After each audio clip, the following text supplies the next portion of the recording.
anumang opinyon o pananaw ng host o ng guest nito ay hindi sumasalamin sa opinyon o pananaw ng palatuntunan, management o ng nasabing network.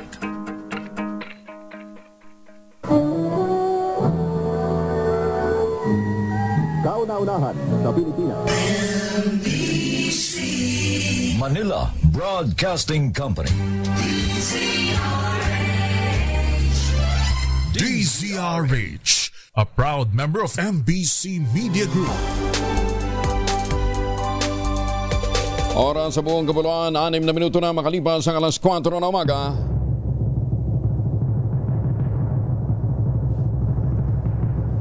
And the Golden Dove for Best Science and Technology Journalist goes to Angelo Palmones, DZRH. Ito na ang 28th KBP Golden Dove Awardee, Best Science and Technology Journalist, si Angelo Palmones sa Magandang Umaga, Pilipinas.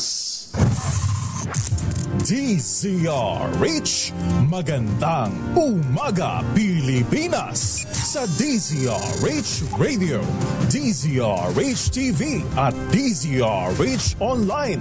Kasama si Kuya Angelo Palmones. Magandang Umaga, Pilipinas. Luzon, Visayas at Mindanao at saan mong pong panig ng mundo kayo naroroon. Ngayon po ay Miyerkules, 27 na ng Agosto 2025.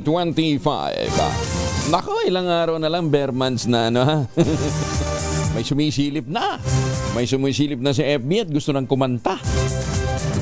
Sa ulo ng ating mga balita, General Nick Torres sinibak.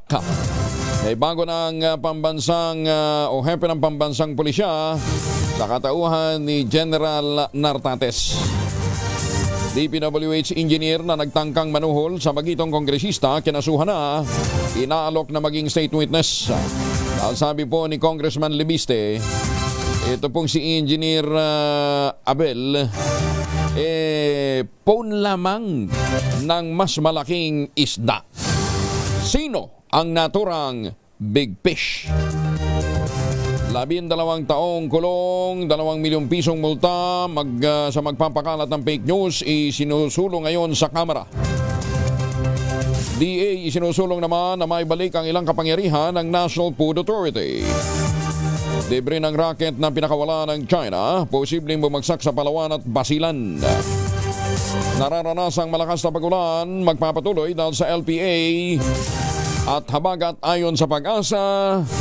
Pero kahapon matapos suspindihin ang pasok sa eskwela at mga government offices, maghapong walang ulan. Bagong balita, bagong impormasyon. Kasama si Kuyang Angelo Palmones. Magandang Umaga, Pilipinas!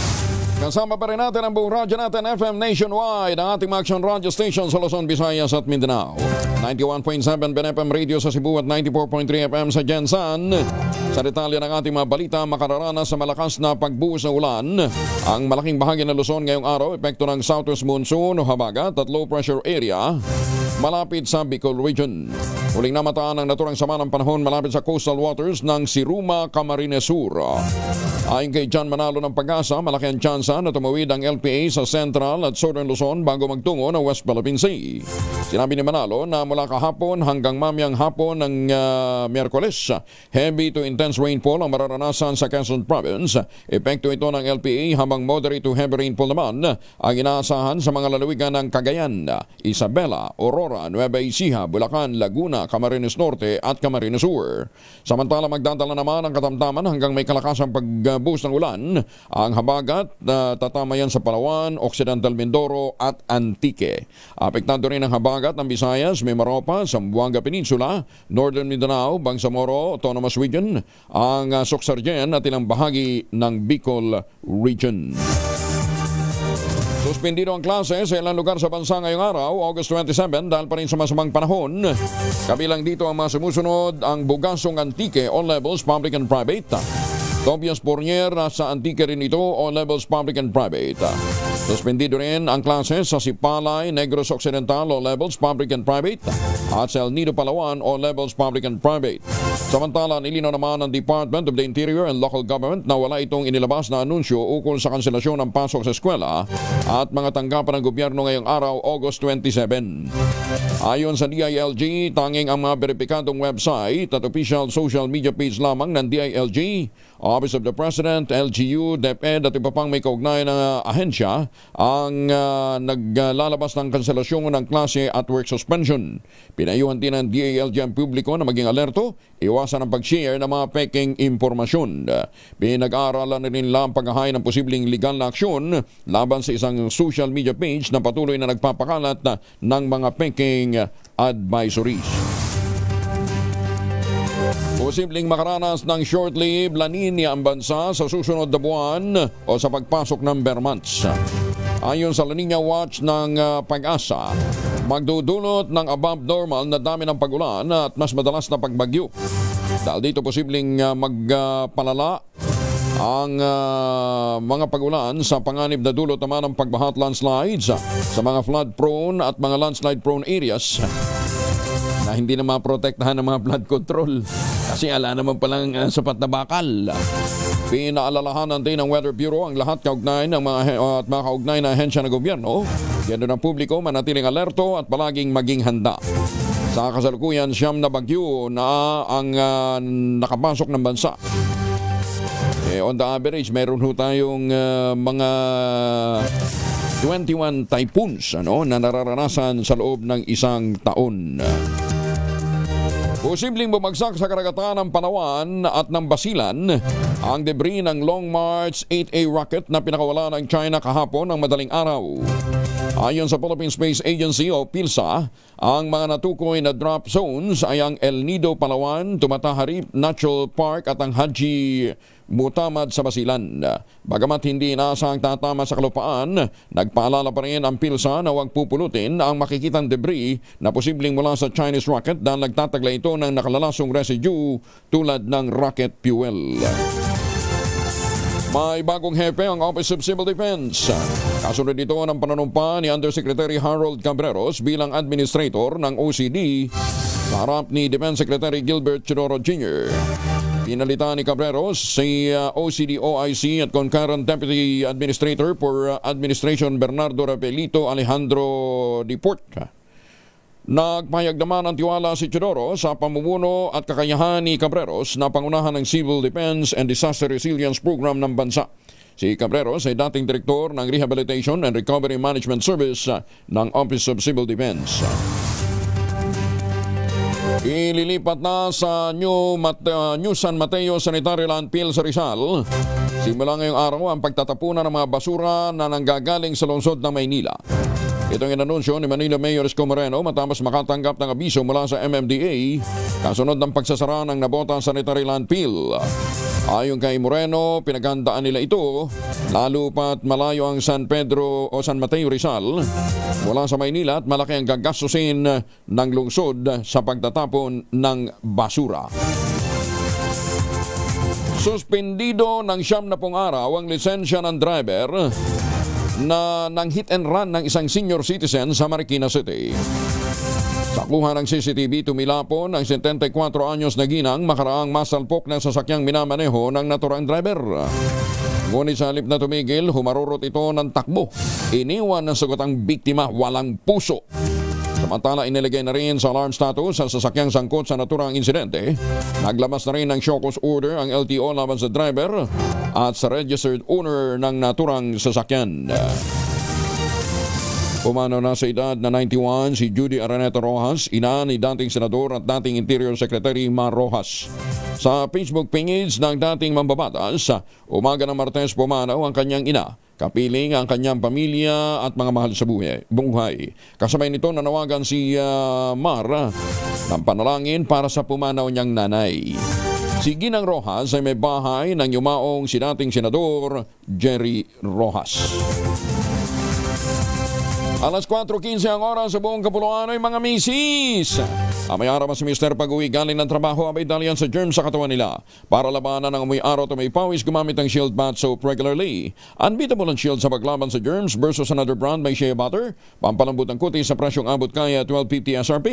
Kaya naman recommended ito ng Philippine Nurses Association. Kaya mga misis ay challenge you, subukan ng Shield Bath Soap. Galit sa sakit, may malasakit, sulit na sulit. Bagong balita, bagong impormasyon. Kasama si Kuyang Angelo Palmones. Magandang umaga, Pilipinas!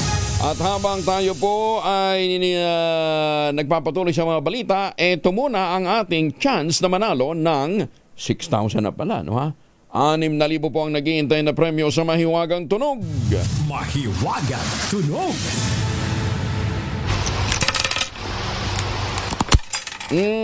Ano po ang ating mahiwagang tunog na nakikita sa mga ospital, sa mga klinika? Usually ginagamit ho ng mga nurse. Anyo pong masagot, ipapadala po ninyo sa 0919-282-6485. Sundin ang tamang format po ng pagdetext sa empty space name / other / contact number / at ang inyong sagot. Isang beses lamang po maaaring mag-text sa ating text line gamit ang inyong mobile number. Sa mga sasagot online, kinakailangan meron po kayong sharer badge. Klaro? Ayan, ha? Kaya habang naliligo ho kayo gamit ang Shield Bath Soap, pag-isipan ang ating mahiwagang tunog. Magandang umaga, Pilipinas! Sa mga nagtatanong, Malukabral, sa mga nagtatanong kung bukas na ba ngayong August 17 ang Star City, aba, bukas na bukas po. Pwede niyong isama ang inyong buong pamilya magpakasaya. Bukas ang Star City mula alas 2 ng hapon hanggang alas 10 ng gabi. Magandang umaga, Pilipinas! Arestado ang isang babaeng nagbebenta ng beep card sa online. Iprinisenta kahapon ni Transportation Secretary Vince Dizon ang suspect na nahuli sa entrapment operation ng PNP Anti-Cybercrime Group. Ginilala siya na si Caitlin Ann Dumundun. Nahuling nagbebenta ng beep card sa halagang 200 pesos o higit 6 na beses na mataas kumpara sa totoong presyo nito na 30 pesos lamang. Ayon kay Dizon, sino man bibili ng higit na 2 beep card nang sabay-sabay ay maaaring panghinalaang nag-iimbak na o nag-hoard. Tinayag din ni Secretary Dizon, paitingin palalo ng Department of Transportation ang hindi otorisadong pagbebenta ng beep card sa mga online selling platforms. Sinabi ni Secretary Vince Dizon, makikipagtulungan ng DOTR sa mga online selling platform gaya ng Lazada, Shopee, TikTok, Carousel at Facebook Marketplace para alisin na ang mapang-abusong online seller ng beep card. Mantakin nyo ang totoong presyo, 30 pesos lang, pero ibinibenta ng 200 pesos o higit pa. Isinusulong naman ng Presidential Anti-Organized Crime Commission o PAOK ang mas mahigpit na hakbang sa pagpaparehistro at pagbebenta ng Subscriber Identity Module o SIM card. Lain nito na masugpo ang ilegal na aktibidad sa bansa tulad ng mga scam na ang gamit nga ay cellphone. Ayon kay PAOK Executive Director Gilbert Cruz, bagamat bumaba na ang bilang ng mga krimen na nauugnay sa mga hindi rehistradong SIM, nananatili pa rin ang loopholes o butas sa sistema. Bilang rekomendasyon nais ng PAOK na palakasin ang pre-registration ng SIM card kung saan imuminungkahin ito na higpitan ang pagbebenta ng SIM sa mga bumibili na kayang magpresenta ng kanilang national ID. Sinimula na ng Bangko Sentral ng Pilipinas ang pagpapatupad ng total ban sa lahat ng online gambling links sa mga e-wallet. Sa sidelines ng 2025 Manila Tech Summit, nagbabala si Bangko Sentral Governor Eli Remolono Jr. na sino mang kumpanya na lalabog sa naturang kautusan papatawan ng cease and desist order.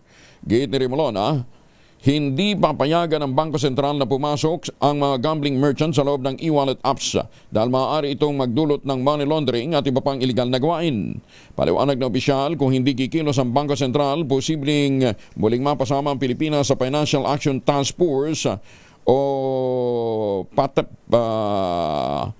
Gray List o listahan ng mga bansang binabantayan dahil sa mataas na panganib ng money laundering o terorismo.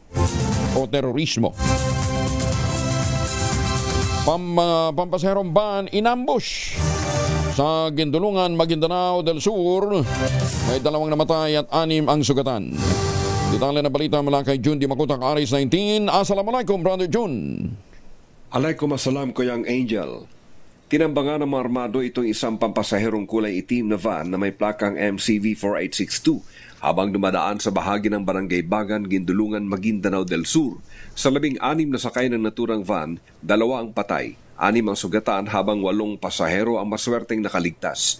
Agarang nadala sa pinakamalapit na ospital ang mga sugatan habang 1 ang dead on the spot at 1 ang DOA.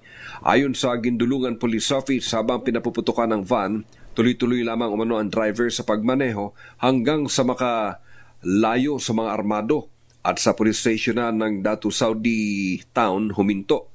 Batay sa mga nakakita sa insidente ng ambush, matapos magpapatok, tumakas sa mga armado sakay na isang walang plaka at kulay itim na minivan. Sa kasalukuyan ongoing ang investigation ng otoridad at kabilang ang may-ari ng UV Express at sa mga pasaherong nakasurvive ang nakuna na ng mga pahayag. Ang pinangyarihan ng ambush ayon sa mga insidente ay may dating checkpoint na military na kalaunay tinanggal na.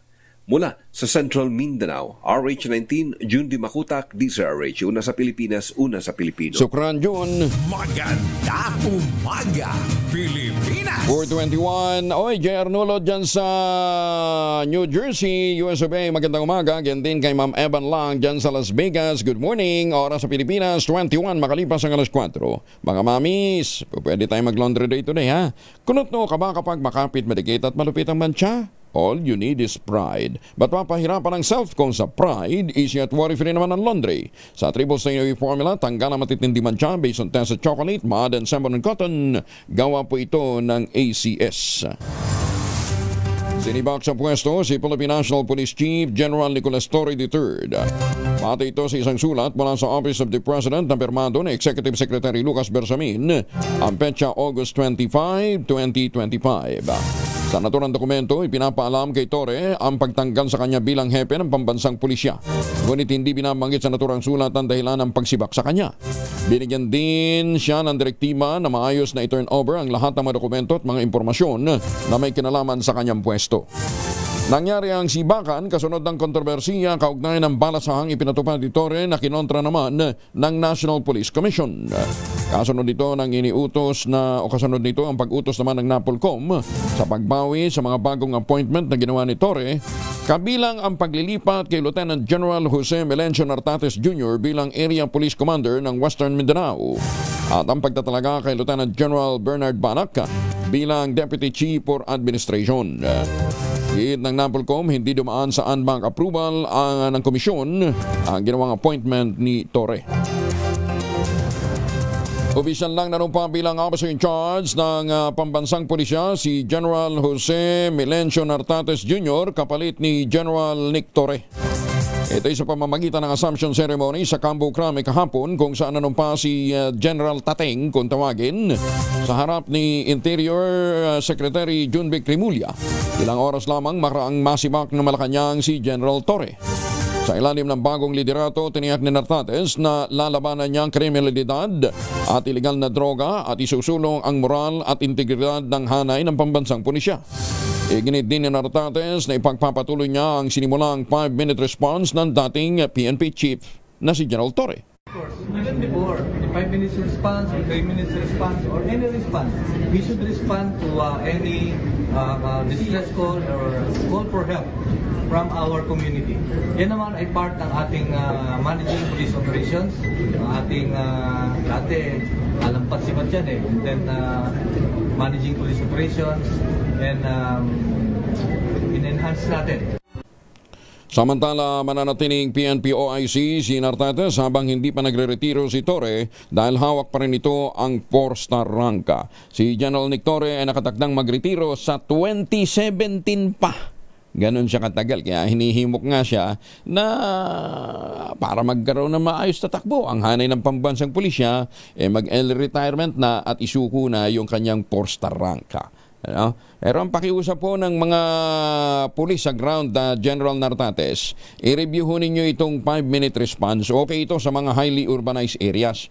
Pero sa mga probinsya po, na malalayo ang mga lugar, mahirap yung 5-minute response. Alam ho ba ninyong may mga nadisgrasya na dahil dyan? Number 1, predictable. Siyempre, di ba? May magre-report kunwari na may kaguluhan dito sa ganitang lugar. Hindi na makakapagplano. Kasi 5 minutes lang eh. So wala nang plano, wala nang time na mag-verify kung totoo nga yung mga impormasyong pumasok sa kanila. Hindi na makakapagplano para makaiwas sa disgrasya. Di vulnerable ngayon sa ambush. Yung pong ating mga alagad ng batas. Di ba? Pangalawa, pahirapan sa mobility. Di ba? Kung malalayo yung mga lugar, it will take time bago nila matuntun. Pero sa kagustuhang makakomply, dahil nga sa 5 minutes dapat, 5 minutes dapat makaresponde sila. Ayun, nadidisgrasya. Sa mga highly urbanized areas, magkakalapit ang mga lugar, okay yan. Pero sa mga probinsya, mapapahamak po ang ating mga pulis. Ayan, hindi sa ayaw nilang sumunod. Kaya lang sabi nila, dapat isaalang-alang din yung geographical location ng isang lugar at ang klase ng peace and order na kinakailangan nilang tugunan sa loob ng 5 minuto. Umaga, Pilipinas! Naniniwala naman si bagong PNP Officer in Charge, Lieutenant General Jose Melencio Nartates, na walang sigulot sa hanay kasunod ng pagpapalit ng liderato. Ayon kay Nartates, dynamic na organisasyon ng PNP na marunong sumunod sa kautusan at napapailalim sa kaukulang mga polisiya. Matatanda ang kabilang sa itinuturong dahilan ng biglang pagsiba kay Police General Nicolas Torre III ay hindi nito pagsunod sa order ng National Police Commission. Bagamat hindi direktang binabanggit ni Interior Secretary Jun B. Cremulya, sinabi nitong nais ng Pangulong Bongbong Marcos na igalang ang institusyon ng NAPOLCOM. Sa ambush interview sa Campo Crame, inamin ni Nartates na hindi pa sila nagkakausap ni General Torre, makarangi talaga siyang bagong OIC ng PNP. I don't find any conflict or maaway, no? Basta we follow orders. Saan siya ilalagay, sir, in the meantime? Kung hindi man po mag-retire si Chief o si General Torre? Assigning. Nandyan sa office of the Chief PNP or nasa office of the Chief PNP or nasa PIHAP. Pero balita namin, nasa White House pa rin eh. Hindi pa rin siya umaalis sa White House. Ang White House yun nung ang tawag nila dun ho sa residence ng PNP chief sa loob po ng Campo Crame. Umanin ang samot-saring reaksyon mula sa mga mambabatas ang biglaang pagkakasiba kay dating PNP Chief General Nicolas Torre III. Bagamat nabigla, iginiit ni Senate President Jesus Escudero, Senate President Pro Tempore Jingo Estrada at Senator Erwin Tulfo, may karapatan ng Pangulong Bongbong Marcos Jr. na sibakin si Torre.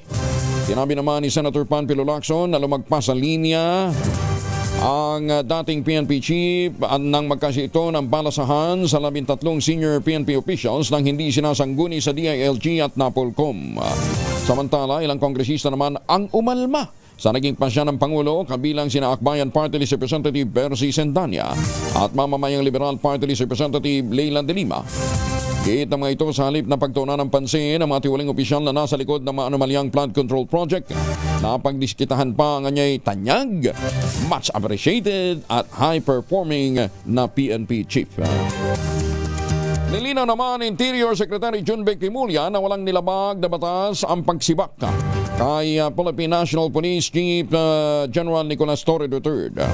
Paliwanag ng kalihim, isang kasong administratibo o kriminal walang kasong administratibo o kriminal at pawang desisyon ng Pangulong Bongbong Marcos ang pagkakatanggal sa pwesto kay General Torre. Itinalagaan niya si Torre ng Pangulo. Naglilingkod alinsunod sa direktiba ng Pangulo at nasa presidente na rin ang desisyon kung ano ang mas makabubuti sa PNP. 3 buwan ding nagsilbi si Torre bilang PNP chief at pinalitan siya ni Lieutenant General Jose Melencio Nartates bilang PNP officer in charge. Tiniyak naman ni Philippine National Police Officer in Charge Lieutenant General Jose Melencio Nartates na tatanggalin pa rin niya sa serbisyo ang mga tiwaling pulis.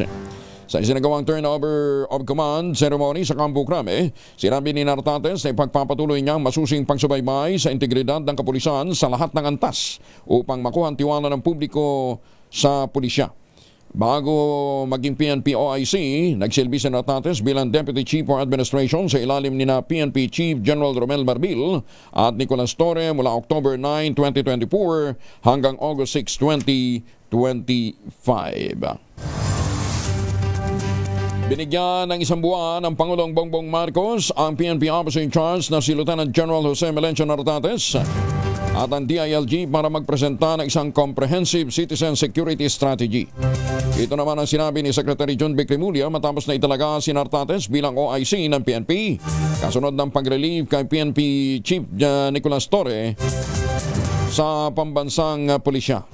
Ayon kay Remulla, inatasan sila ng Pangulo para sa nasabing estratehiya na pangunahing nakatuon sa pagpaparami ng presensya ng kapulisan sa bawat sulok ng bansa para maramdaman ng taong bayan na sila iligtas sa kanilang mga komunidad. Kwento nga ho ng isang dating PNP chief na nakuusap natin kahapon. Sabi niya, for the past 6 months, pagkatapos kang ma-appoint, ramdam mo na suportado ka ng lahat ng mga membro, ng lahat ng mga opisyal na sumusunod sa iyo, no ha? Yung sa nasasakupan mo. 6 months yan, ha? Lahat sip-sip sa iyo. Pero after 6 months, mga 10% na lang ang talagang ramdam mong kakampi mo. Yung 90% na alam nilang hindi na sila magkakaroon ng oportunidad na ma-promote na katulad ng 10%. Na siyempre, binigyan mo ng pagkakataong mamuno. Ano ha? Ang lahat naman yun, magsisip-sip na doon sa mga deputy mo. Kasi sabi nila, in due time, magre-retire na rin yan ayun, 6 months lang. Pinag-iisipan naman ng Pangulong Bongbong Marcos Jr. na bigyan ng ibang posisyon ang sinimak na hepe ng pambansang pulisya. Ayon kay Interior Secretary John Vic Remulla, posibleng bigyan ng bagong posisyon si General Nick Torre dahil sa naniniwala pa rin niya ang Pangulo sa kapasidad at kakayahan ng general sa serbisyo publiko. Samantala, wala pang ibinibigyan na detalye ang palasyo hinggil naman sa anumang posisyon na maaaring pagtalagahan o i-assign para kay General Nick Torre. Mariing kunindena ng Gabriela Women's Party ang pagsiba kay PNP Chief Nicolas Torre matapos lamang ang 85 days na pagkakaupo nito sa pwesto. Git ng Gabriela, ito'y patunay lamang na may tumitinding tunggalian at krisis sa loob ng Administrasyong Marcos. Ayon kay Arlene Rosas, National President ng Gabriela, ang pagpapalit sa hepe ng pambampulisya ay hindi solusyon sa anya'y matagal ng bulok na sistema sa PNP. Tinasyon din ng grupo ang patuloy na panunupil ng PNP laban sa mga progresibong organisasyon gaya ng Gabriela at ang papel ng NTF-ELCAC, ganyan din ng NAPOLCOM sa pagpapatahimik sa mga aktivista. Isinusulong ngayon ng Department of Agriculture na maibalik ang mga pangunahing regulatory powers ng National Food Authority o NFA sa pamamagitan ng pag-amyenda sa Rice Tarification Law. Sumalit hindi kasama dito ang kapangyarihang mag-import ng bigas. Nilinaw ni Agriculture Secretary Francisco Chu Laurel Jr. sa pagdinig ng Senate Committee on Agriculture na ang importation ng bigas ay mananatili sa pribadong sektor. Gayunman, ang mga pribadong importer ay kinakailangang maging bahagi ng responsibilidad sa pagpapanatili ng reserba ng bigas sa bansa. Sa ilalim ng panukalang setup, ang rice imports ay dapat sumunod sa controlled model tulad ng Sugar Import Program ng Sugar Regulatory Administration, kung saan tanging ang mga kwalipikadong importer lamang ang bibigyan ng import allocation. Ang mga importer naman ay inoobligang bumili ng palay mula sa mga lokal na magsasaka sa patas na presyo para sa reserba. Sa kasalukuyan, ang NFA ay nalisanan ng regulatory powers sa ilalim ng umiiral na Rice Tarification Law at maaari lamang makabili ng 5% ng ani ng palay sa buong bansa dahil sa limitadong kapasidad ng mga bodega at drying capacity at nakatuon lamang ito sa pag-iimbak ng bigas para sa emergency at kalamidad. Magandang umaga, Pilipinas! Drug user sa Lawang, Northern Samar na nais magbagong buhay, kusang sumurrender sa mga pulis. Detalye na balita mula kay Jane Galit Bantayan, Aris 34. Jane, may buntag. Sa kagustuhan na magbagong buhay, isang drug user sa Lawang, Northern Samar ang nagdesisyon na isurrender ang kanyang sarili sa otoridad sa pulisya ng Lawang upang matulungan. Aminado ito sa paggagamit ng binagbabawal na gamot Sa mga social media page naman ng bawat police station sa lalawigan, ang kanilang panawagan itigil ang pagdudroga ng isang salot sa lipunan. Ayon sa report ng PNP Laoang, ang sumuko ay isang 30 years old na lalaki at isa itong nagtatrabaho sa bakery at residente ng Laoang North Samar. Sa tulong na rin ng mga barangay officials ng lugar ay sumuko ito. Itinuturing ito ng pulisya ngayon bilang bahagi ng pinagdinaan anti-illegal drug campaign ng Laoang Municipal Police Station. Kasunod ng pagsuko, ang nasabing individual ay isa sa ilalim sa drug testing at nakatakdang lumahok sa Community-Based Drug Rehabilitation Program o yung tinatawag na CBDRP na naglalayong tulungan ang muling makabalik sa lipunan habang isinusulong naman isang ligtas at drug-free community. Patuloy naman umaasang mga pulis na ilan pang mga drug users sa lalawigan ay mahihikayat na rin ng pagbabagong buhay.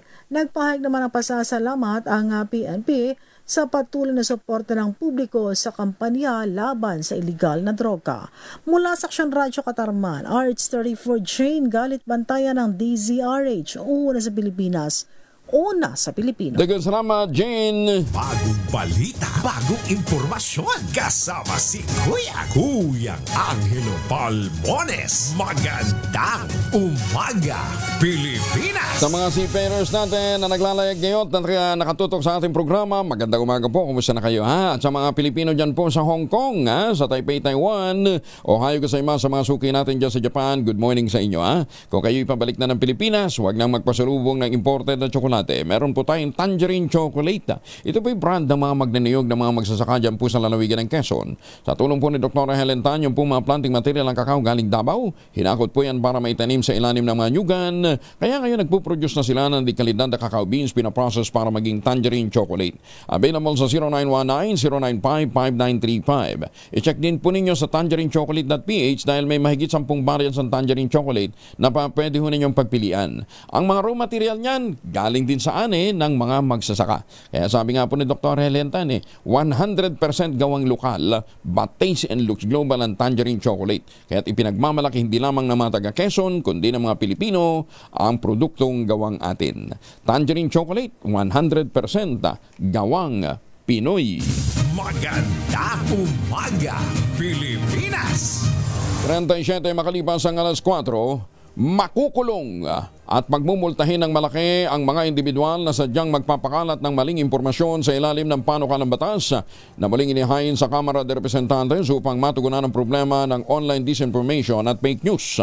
Sa ilalim ng House Bill number 3799 na inakda ni Cagayan de Oro City Representative Rufus Rodriguez at Abamin Party List Representative Maximo Rodriguez Jr., ang mga magpapakalat ng fake news ay makukulong ng 6 hanggang 12 taon, pagbumultahin ng ₱250,000 hanggang ₱2 million.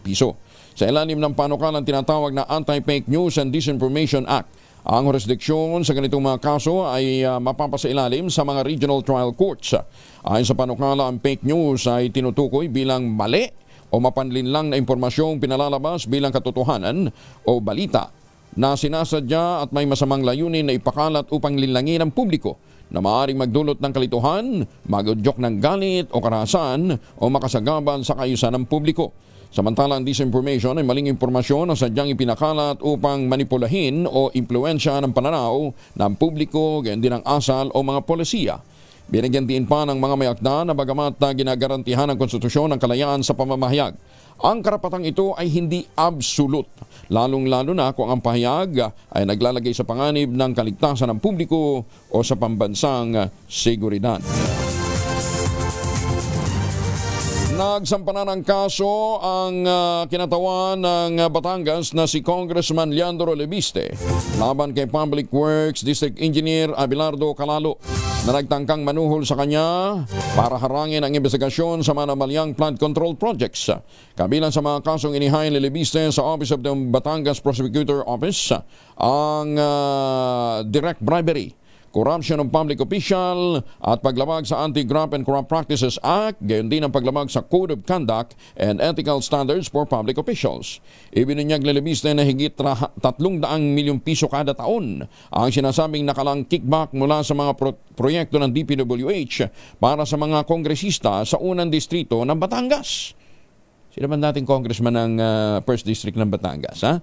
Wala rin na niyan totoong bidding na nagaganap sa DPWH project sa kanyang distrito. Sa halip ay mga kongresista ang pumipili ng kontraktor na makapagbigay o na makapagbibigay ng kickback. Ayon sa aking sworn statement, hindi nagkakaroon ng tunay na mga bidding sa DPWH projects sa unang distrito ng Batangas. Pinipili lang daw ng congressman ang kontraktor na nagbibigay ng SOP. Pinangalanan din ni DE sa akin ang mga pinakamalalaking mga kontraktor sa unang distrito ng Batangas, kung sino ang mga taong nagpasok at pumipili sa kanila para manalo sa bidding noong panahon ng dating congressman. Nako, tinukoy na kung sino. Dapat, Congressman Buhain ba? Yan dating congressman? Lagot. May mas guilty pa umano sa katiwalian sa DPWH project kaysa sa empleyado lamang ng ahensya gaya ng district engineers. Ayon kay Batangas 1st District Representative Leandro Lebiste, bagamat dapat na panagutin ang mga district engineer, dapat na niyang linawin sa publiko na sinusunod lamang ng mga ito ang mas matataas na opisyal. Ginit ni Lebiste, kung papayag ang mga district engineer na maging state witness, tiyak na mapapanagot ang mga totoong nakinabang sa katiwalian. May mga mas guilty pa kaysa sa mga DPWH employees na ito. At para ma-achieve natin ang goal natin na mabawasan ang korupsyon hanggang wala ng korupsyon sa DPWH, hindi lang po dapat yung mga employees ng DPWH ang dapat nating hold to account. And I believe with the help of state witnesses, we can catch a bigger fish. Sino ang mga big fish na yan? Yan bang mga big fish na yan kilala din ng kanyang nanay na si Senator Loren Legarda? Yang mga big fish na yan mga nasa kongreso din? O yung mga big fish na yan ay kinabibilangan ni Wonder Woman, ni Robin at ni Batman sa DPWH? Pera ng isang kontratista at hindi ng inarestong district engineer ang itinangkang pangsuhol kay Batangas 1st District Representative Leandro Lebiste. Ay kay Congressman Lebiste, may resibo pa. May resibo pa ang inabot sa kanyang salapi na umano'y porsyento mula sa kabuang halaga ng 3 ongoing projects. Git ng kongresista, ang higit 3 milyong pisong inalok sa kanya ay inisyal na halaga pa lamang dahil nais muna niya siyang makausap ng sangkot na kontratista para sa SOP. Halaga na ibibigay, suma total para sa akin ay hindi naman pa na final kasi gustong-gusto daw nila i-meet ako. At sabi in giving the perspective ni district engineer ay ito daw ay dahil natutuwa sila sa mga programa ko at gusto nila magpadala ng suporta. Ibig sabihin, gusto nila magpadala ng pera para ipamigay ko daw sa mga tao sa aking mga programa. Pero parang yan po kasi yung mga euphemisms na ginagamit sa pagbibigay ng SOP. At sa totoo lang po, hindi naman surprising sa ibang mga politiko na nangyayari ito dahil palagi daw po itong nangyayari. Ayun. Naniniwala naman si Congressman Lebiste na ang inarestong district engineer na si Abelardo Calalo ay isa lamang sa mga kasangkapan na ginagamit sa katiwalian sa DPWH. Siyempre, hindi naman to pera ni DE. At hindi naman siya yung talagang nakinabang sa mga ginagawa na ito. Siya po ay isa lang sa mga pieces sa sistema na sana bilang congressman, pwede nating reformahan ang sistema sa DPWH. Hindi po ito tungkol lamang sa isang insidente at sa isang tao. Ito po ay, sa tingin ko, problema ng sistema ng DPWH. Nais naman ni Senator Bongo na panagutin ang mga responsable sa manumalyang mga proyekto sa baha na pinagkakitaan lamang ng matiwaling opisyal ng gobyerno mula sa mga kontraktor hanggang sa mga mambabatas. Nananawagan si Senator Go, ang chairman ng Senate Committee o Vice Chairman ng Senate Blue Ribbon Committee, ng pananagutan sa mga manumalyang infrastructure projects na bilyong piso ang nasasayang habang maraming Pilipino ang naghihirap. Ayon kay Senator Go, dapat lamang managot ang mga responsable rito, partikular na sa mga ghost project, subpar infrastructure at mga questionabling alokasyon sa flood control na pinagkakitaan ng iilan at nabigong protektahan ng publiko laban sa mga pagbaha.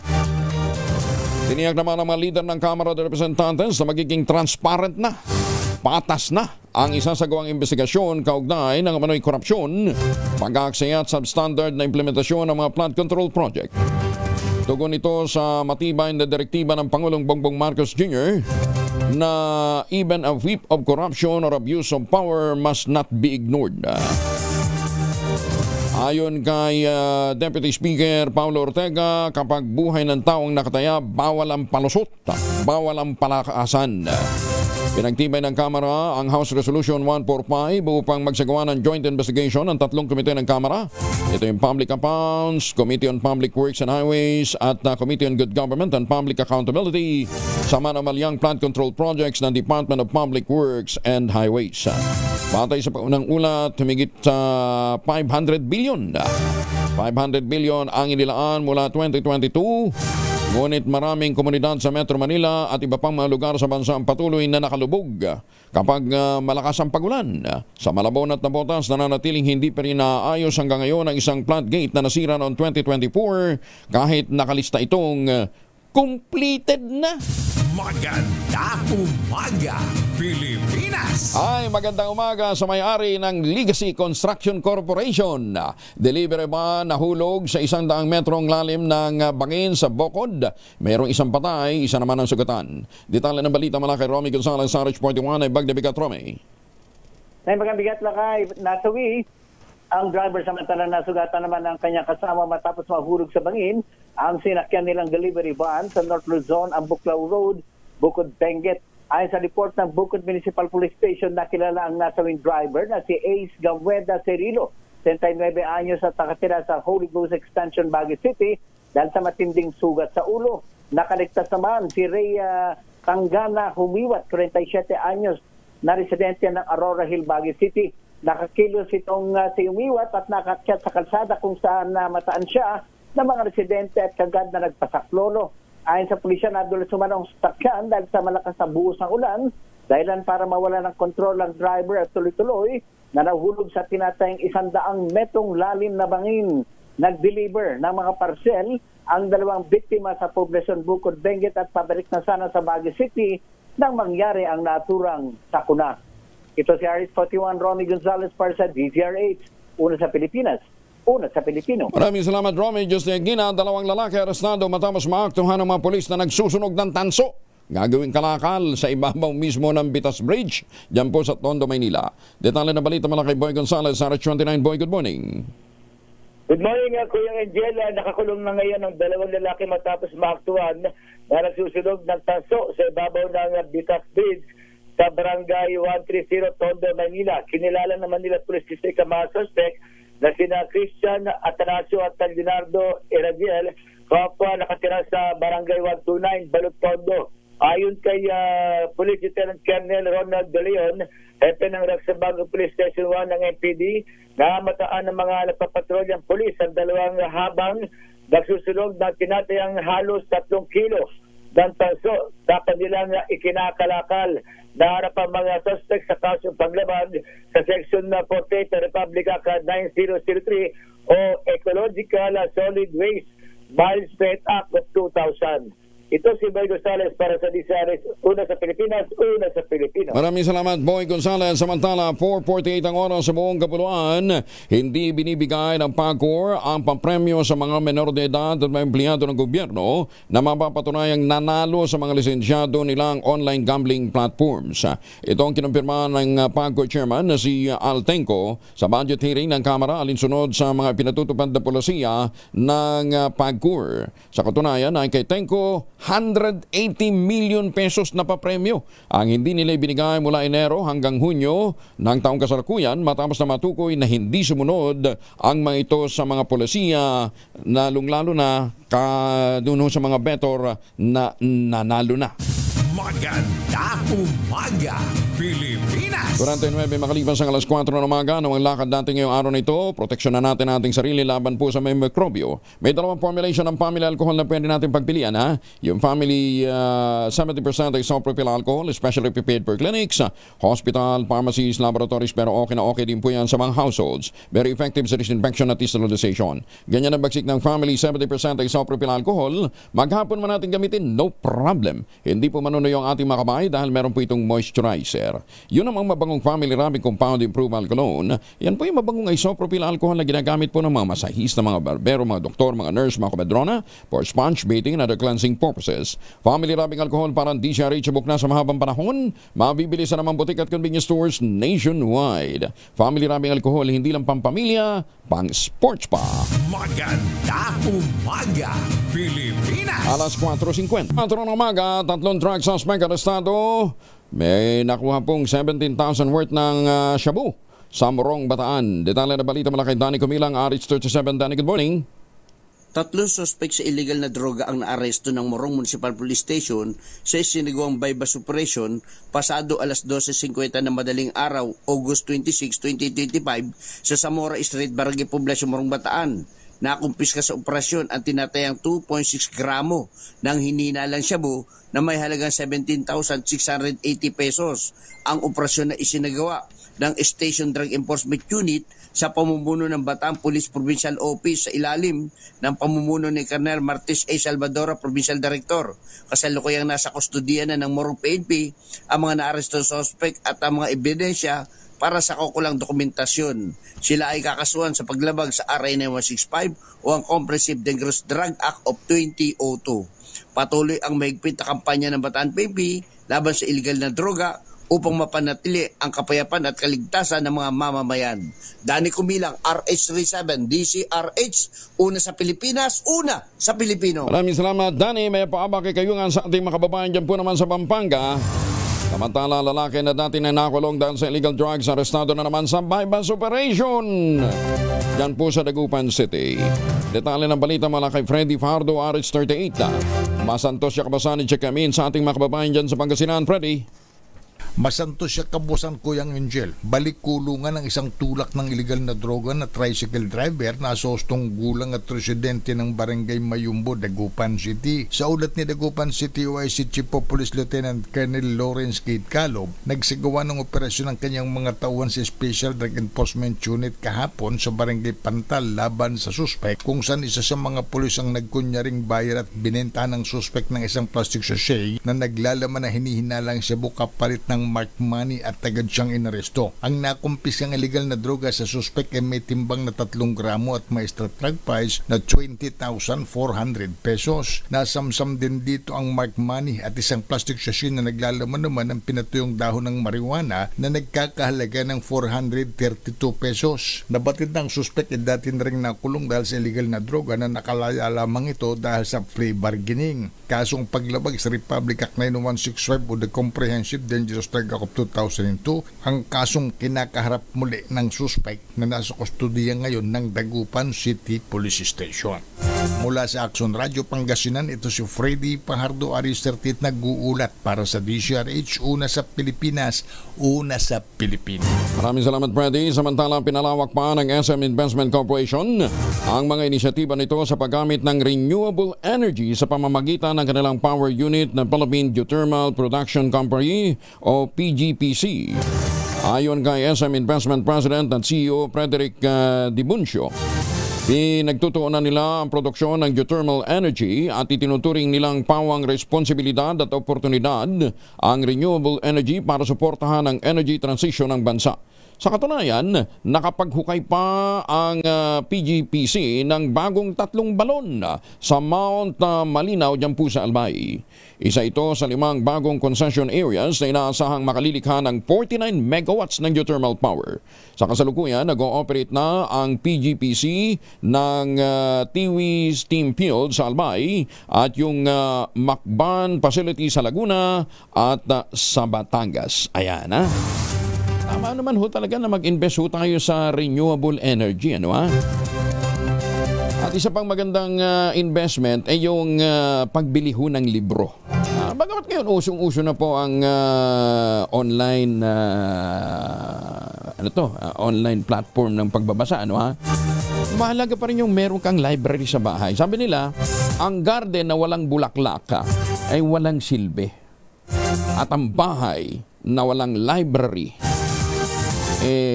patunay na hindi ho ganun katalino ang mga nakatira. So, para daw maging matalino ka, maglagay ka ng library dyan. Kahit na hindi mo binabasa, ano ha? Pero kung maglalagay ho kayo ng libro, dapat naman yung mga makabuluhang libro, ano ha? Halimbawa, ito pong They Will Be in Heaven Before the Devil Knows. Lupit nitong librong to, ano ha?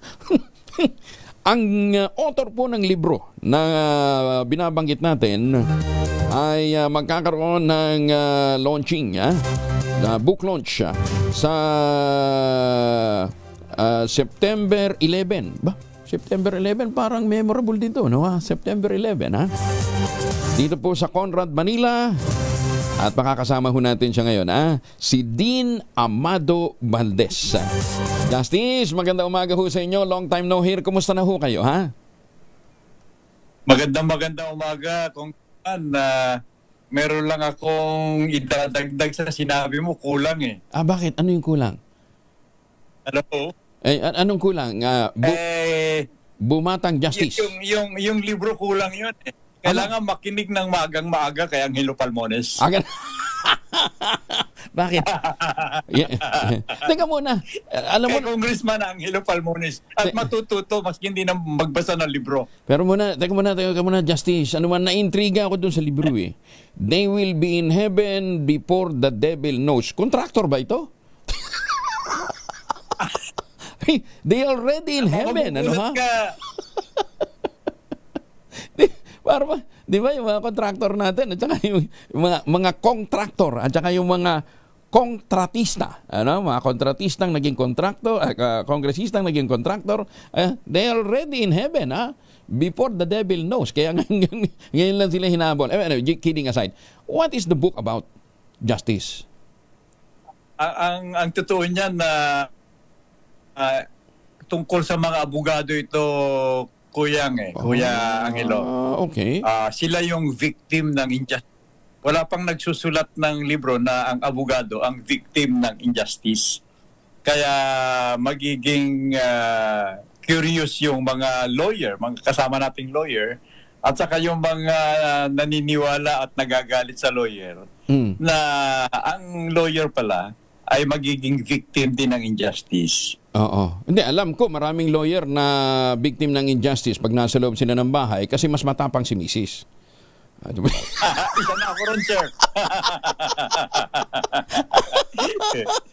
Hindi, kidding aside. Anyway, pero novel ito, no? It's a novel? Yeah, fiction ito. Teka muna. Angelo.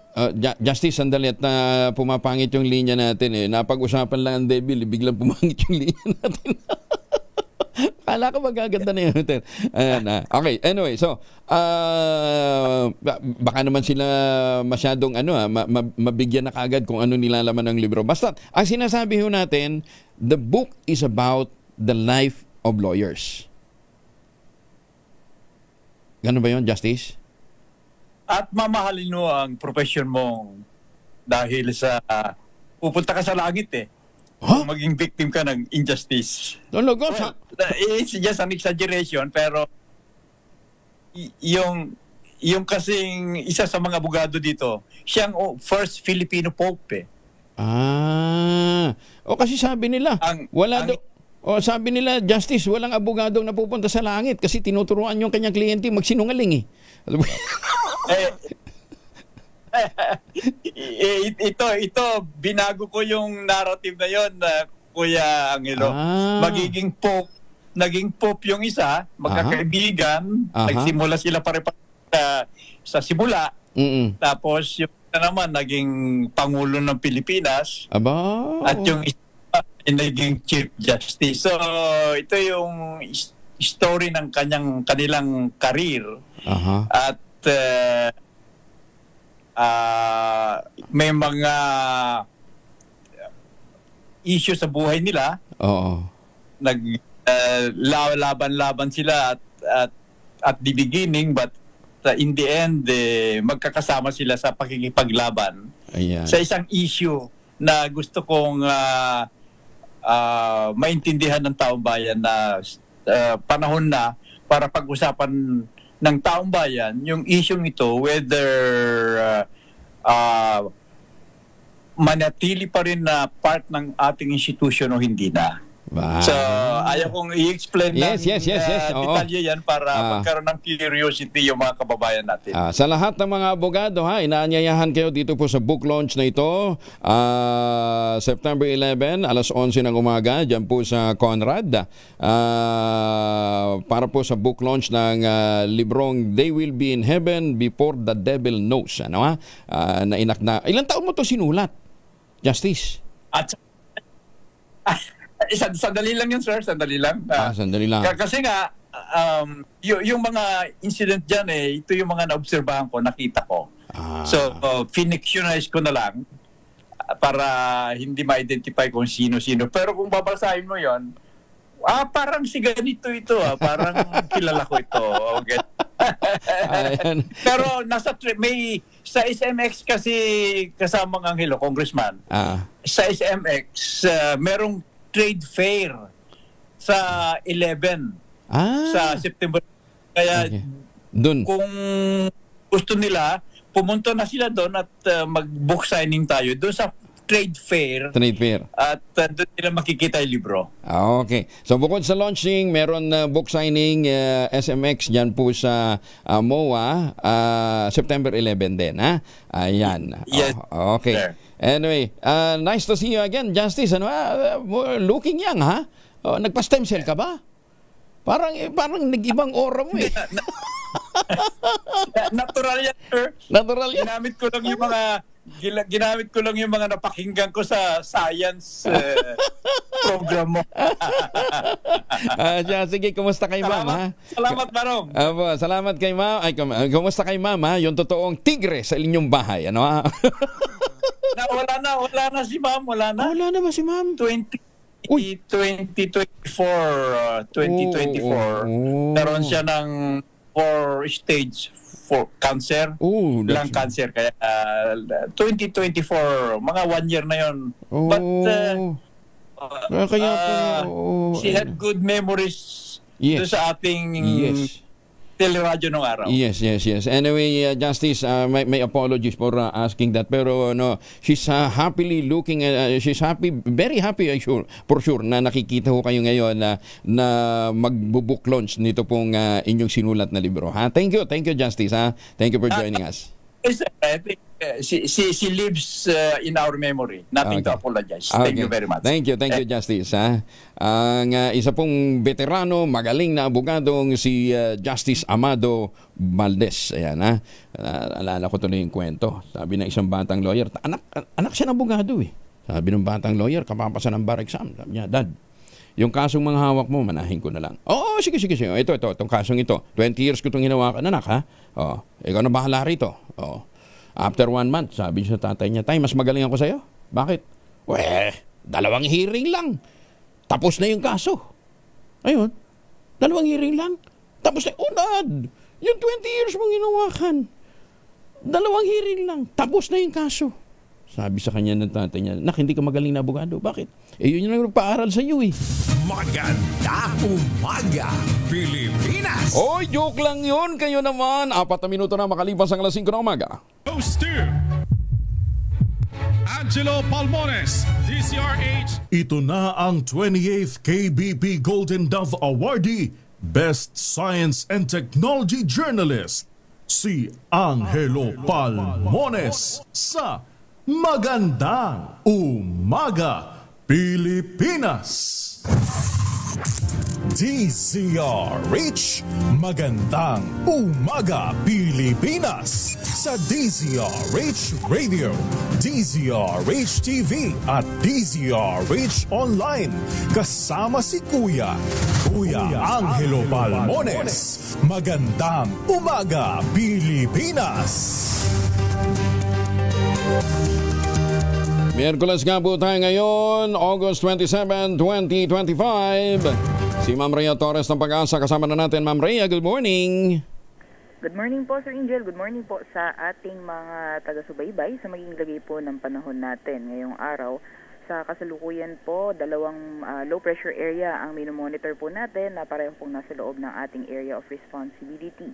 Yung isang low pressure area po ay nasa may vicinity po ng Quezon Province, particularly sa may Patnanungan, Quezon, at sa ngayon po mababa yung chance na ito maging isang ganap na bagyo at possible na malusaw nga po ito sa mga susunod na araw. Samantalang yung isa naman pong low pressure area andito po sa western section ng ating bansa, nasa 200 kilometers kanluran po ng Dagupan City, Pangasinan, at itong low pressure area naman po hindi natin inaalis na ito ay maging isang ganap na bagyo at unti-unti po itong kumikilos papalayo ng ating Philippine landmass. Pero sa ngayon po, dahil po dito sa LPA na nasa west po ng ating bansa, maaaring mapalakas yung epekto ng southwest monsoon o habagat, kaya po inaasahan pa rin po natin yung maulan na panahon sa malaking bahagi ng Luzon at Kabisayaan at iilang bahagi ng Mindanao ngayong araw dahil po dito sa southwest monsoon pati na rin po ng low pressure area. So expect na po natin yung mga moderate to heavy na mga pagulan dito po sa Metro Manila, Ilocos Region, Cagayan Valley, Cordillera Administrative Region, Central Luzon at Calabarzon dulot ng epekto ng LPA, at yung Visayas naman po sa Mimaropa, Bicol Region at Zamboanga Peninsula, gayon din sa Northern Mindanao ay makakaranas din po ng maulan na panahon dulot naman epekto ng habagat or southwest monsoon. For the rest of Mindanao po, papatuloy ang partly cloudy to cloudy conditions at kung may mga pagulan man ay dulot po ito ng mga isolated na thunderstorms. So nabanggit po natin na magiging maulan po yung panahon, so mabala lamang po sa mga areas, particularly dito po sa may Cagayan, Isabela, Nueva Ecija, Aurora at Quezon, pati na rin po sa Palawan, Occidental Mindoro, gayon din sa Antique dahil possible pong maranasan yung malalakas na mga pagulan na maaari magdulot po ng mga pagbaha, especially sa mga low-lying or mga flood-prone na mga lugar. At sa kalagayan naman po ng ating karagatan, for now po wala po tayong gale warning, pero inaasahan po natin yung moderate to strong or moderate to rough sea conditions, especially po di sa may western sections ng Southern Luzon. Yan naman po latest. Ma'am Rhea, yes po. Kahapon pa nagpapaulan yan sa Quezon Hanggang ngayon magtutuloy-tuloy? Yes po. So, yung low pressure area particularly, ina-expect pa rin po natin magpapaulan pa rin sa more on malaking bahagi pa rin po ng Luzon at Visayas. Oh, pero sabi mo malulusaw nga within the day.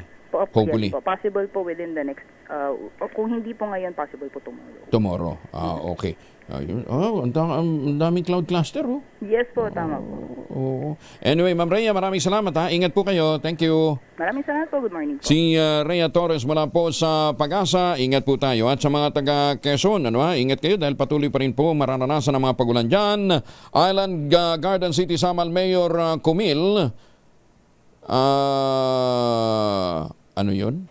Anyway, may viral vlog daw ang turista. Ayun, dito po kay sa mayor po ng Island Garden City ng Samal. Detalye na balita mula kay John Soter mula sa Action Radio Davao. John, may butag. Mayong butang usab Kuyang Angel, kumilo si Island Garden City of Samal Mayor Lemuel Tutorias matapos maging viral ang isang vlog ng dayuhang travel vlogger na si Josh mula England na nagpakitang hindi magandang karanasan sa Samal Island. Sa vlog na pinamagatang Sometimes is not always fun in the Philippines, Samal Island, makikita nakaharap ng turista ang isang lokal na lalaki na nagbitiw na masasakit na salita ng hingi ng pera at nagbanta pa sa kanya. Dahil dito, nananawagan nanawagan si Mayor Reyes sa publiko na tumulong tukuyin ang lalaki at agad magsumbong sa kanyang opisina. Kalaunan, lumutang ang 16 anyos na binatilyo na nakilala bilang nasa viral video at personal na humarap sa alkalde kasama ang kanyang pamilya upang humingi ng paumanhin. Binalaan siya ng mayor na gawing aral ang insidente at maging maingat sa kanyang mga kilos upang hindi maulit ang ganitong pangyayari. Ayon sa City Social Welfare and Development Office, ang minor de edad ay isa sa ilalim sa spiritual counseling at 3 buwang community service bilang bahagi ng mga hakbang sa ilalim ng Juvenile Justice and Welfare Act. Sa kabuuan, tiniyak ng lokal na pamahalaan na manatili itong nakatuon sa pagpapanatili ng magandang imahe ng Samal bilang isang ligtas at maayos na destinasyon para sa mga turista. Ito si June Suter para sa DZRH. Una sa Pilipinas, una sa Pilipino. Salamat na June Suter. Hindi naman ho din Italia kung ano ho yung pinag-awayan ng teenager at saka nung dayuhan. Ano ha? Pagkakatalaga sa bagong PNP chief, suportado ng mga pulis sa Camp Ruperto Canglion sa Palo, Leyte. Detalye ng balita mula kay Jimmy Angay-Angay, RH32, maupay nga agad Jimmy. Nagpaabot ng matibay na suporta si Police Regional Office 8 Regional Director Brigadier General Jason Capoy kay Police Lieutenant General Jose Melencio Corpus Nartates Jr., Officer in Charge ng PNP sa buong bansa. Buong pagkakaisang dedikasyon ang pinaabot ng Police Regional Office sa mga direktiba at programa ng pamunuan ng PNP upang higit pang mapalakas ang kampanya laban sa krimen, katiwalian at terorismo, kayo din magpaigting na ugnayan sa komunidad para sa isang ligtas, maayos at maunlad na bagong Pilipinas. Samantala, taos pusong pasalamat pinaabot naman ang buong pwersa ng PNP sa Eastern Visayas kay Police General Nicolas Torre de Zerd, ang outgoing Chief PNP, sa kaniyang walang sawang paggabay, pamumuno at suporta sa mga adhikain ng PNP tungo sa isang mas ligtas at payapang Eastern Visayas, lalo na sa natatayang kontribusyon at serbisyo na inukol para sa kabubuti ng ating pambansang pulisya at sambayanang Pilipino, dagdag ni General Capoy. Mula dito sa DYVL Action Radio Tacloban, ito si R32 Jimmy Angay-Angay para sa DZRH. Una sa Pilipinas, una sa Pilipinas. Maraming salamat, Jimmy. Isinusulong naman ng Department of Agriculture ang bagong sistema kung saan ang mga rice importer ay makikibahagi sa pagpapanatili ng bumper stock ng bigas sa bansa. Katuwang ang National Food Authority bilang bahagi ng panukalang amyenda sa Rice Tarification Law. Sa ilalim ng bagong sistema, uobligahin ang mga accredited trader na mag-imbak ng bahagi ng National Rice Reserve kasabay ng NFA. Paliwanag ng Agriculture Secretary Francisco Chu Laurel Jr., magpapatatag ang nasabing sistema sa food security ng bansa nang hindi na muling ibinabalik ang dating monopolyo ng gobyerno sa pag-angkat ng bigas. Iginit ni Laurel, kung nais ng bansa na magkaroon ng 20 araw na bumper stock, dapat ay maging 50-50 ang hatian ng NFA at ng pribadong sektor. Sa ilalim ng panukala, ang importation ng bigas ay susunod sa kontroladong modelo na kahalintulad ng programa ng Sugar Regulatory Administration kung saan tanging ang mga kwalipikadong trader lamang ang bibigyan ng allocation. Samantala, kasado na bukas sa unang araw ng public interview na isasagawa ng Judicial and Bar Council o JBC sa mga kandidato para sa pagka-ombudsman. Kasunod ng pagre-retiro sa serbisyo ni Ombudsman Samuel Martinez noong nakaraang buwan. Isasagawa ang public interview sa Supreme Court Session Hall, magtatagal hanggang September 2. Unang sasalang sa interview bukas, August 28, sina dating COA Chairman Michael Aguinaldo, na DILG Undersecretary Romeo Benitez, JBC Law Office Lawyer Johnny Caroche Vestido, at Retired Court of Appeals Associate Justice Stephen Cruz. Sa August 29 naman nakaschedule sina Sandigan Bayan Presiding Justice Geraldine Pate Ekong, CHR Commissioner Beda Espres, Supreme Court Associate Justice Samuel Garlan at dating BIR Commissioner Kim Jacinto Henares. September 1 naman sasalang sina Office of the President Deputy Executive Secretary Annalisa Logan, Retired Supreme Court Associate Justice Mario Lopez, PDP Laban Secretary General Melvin Matibag at Sandigan Bayan Associate Justice Michael Frederick Musngi. Samantala sa September 2 naman nakaschedule ang public interview kay Justice Secretary Jesus Crespin Remulla, PCSO Chairman Felix Reyes, Daraga Albay Municipal Trial Court Presiding Judge Jason Rodenas at Regional Trial Court Retired Judge Benjamin Torgano. Ang recording ng public interview ay i-upload oras na matapos ang lahat ng panayam sa mga kandidato sa pagka-ombudsman sa September 2. 15 minuto na makalipas ang alas 5 na umaga. Oras na para tayo po naman ay mag-ultabayo. Ano pong ultabayo? Ang ultabayo po ay postbiotic with Lactococcus lactis strain plasma. Duman po ito sa mahabang pag-aaral sa Japan. Ang bawat kapsula ay nagtataglay ng 50 billion cells ng Lactococcus lactis strain plasma. Kaya napaka-potent po nito. Napagpasok po sa ating katawan, ina-activate nga po yung PDC, yung plasmacytoid dendritic cell. Yan po yung tinatawag na commander ng ating immune system. At yan po ang responsable sa pagtataboy ng mga toksin sa ating katawan habang tayo po ay natutulog. Ang ultabayo po ay nakatutulong para ma-achieve natin ang magandang tulog. Siyempre, pagka magandang tulog, mahimbing ang tulog, nagkakaroon tayo ng panibagong lakas, may panibagong sigla sa pagharap ng mga hamon ng bukas. Ayan, ha? Ang ultabayo po ay registrado sa Food and Drug Administration, halal certified. Kung kayo po ay may mga tanong, may mga medical experts tayo nakastambay sa 0931-033-2871. Ulitin natin, ha? 0931-033-2871. Mag-text kayo dyan ng inyong mga katanungan, any medical concerns under the sun. Ayan, ha? Sasagutin po ng ating mga medical experts. Ang ultabayo po ay registrado sa Food and Drug Administration. Ito nga po ay available sa Southstar Drug, Mercury Drug, HB1 Plus Pharmacy, John's Pharmacy, Amesco Drug at Curamed. Ito po ay hindi isang gamot at hindi dapat gamitin panggamot sa anumang uri ng sakit. Kung kayo po ay gusto mag-avail ng 10% discount, punta ho kayo sa online shop nila, yung ultamayo.shop.